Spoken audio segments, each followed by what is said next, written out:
قناة بوابة شنقيط للأفلام والمسلسلات الصوتية تقدم حكايات ونكت ترويها لكم آمل هادي.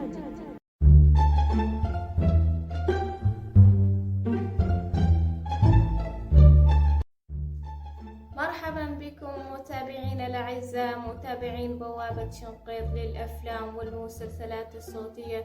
أتمنى لكم صوما مقبولا وإفطارا شهيا.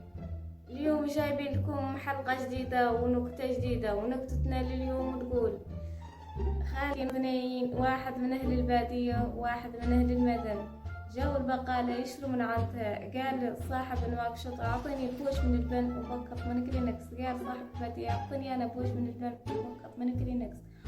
وخاضوا عن البقالة ومشى صاحب الواكشوط، ولقى صاحب البادية قاعد يفطر البقالة يقبض يشم الكلينكس ويقلب، يشم البن يشم الكلينكس يقلب يشم البن، إلين اللي فرقت الكلينكس وصد على فم البقالة. قال: الله يا صاحب، انتم هذا البطارين امسخوا فيه. أتمنى أن تكون هذه الحلقة نالت إعجابكم بحلقة جديدة ونكتة جديدة إن شاء الله. والسلام عليكم ورحمة الله وبركاته.